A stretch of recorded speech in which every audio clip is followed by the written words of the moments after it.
I mean, we've seen in three conflicts in and around Gaza since Israel left Gaza completely and abandoned the country and pulled out all their military forces and their civilian population as well. We've seen three occasions when the extent of Hamas assaults against Israel from Gaza has forced Israel to carry out defensive action. I have little doubt myself that that's going to happen again. I think it's highly likely. I hope it doesn't, but I think it will. I don't know when, but at some point I think it's likely to. And I think one of the consequences of the nuclear deal with Iran, which frees up the funds that I mentioned, some of them will go to Hamas, and it will motivate Hamas and the Palestinian Islamic Jihad to carry out attacks. So I think it's likely to happen. That Israel can only do one thing, and that's to defend itself. It has no choice. No country in the world could sit back and have missiles smashing into its territory. People say that those missiles are not going to do any damage because Israel has the Iron Dome and it has a shelter system and an alarm system.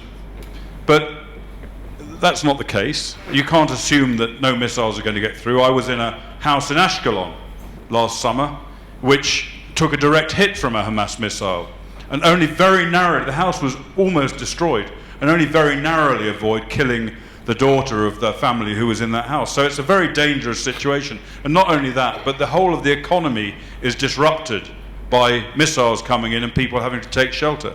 Children are traumatized. Adults are traumatized by it. Who wouldn't be, with high explosive flying through the air towards you? So Israel has to do one thing. It has to defend itself in the best way it is able to do so, up to the point where the missiles stop flying. My view is that the most important thing that can happen is that the world leadership, the United Nations, the United States, the EU, governments such as the government of South Africa, do not just condemn Israel when it's forced to respond, as so many of them do. So many, including my own government, condemned Israel for its response. It shouldn't be doing that, because what does that do? It encourages Hamas to carry on with its attacks. If I accuse Israel of war crimes when Israel has had to carry out a bombing attack against a Hamas missile system and killed civilians in the process, then what does that do? That encourages Hamas to do it again, to use more human shields, resulting in more Palestinians dying. So I think that the answer to the question really is not what Israel should do, but what the world should do. And the world should reject the aggression of the Palestinians, of Hamas, should condemn that action, not condemn the state of Israel.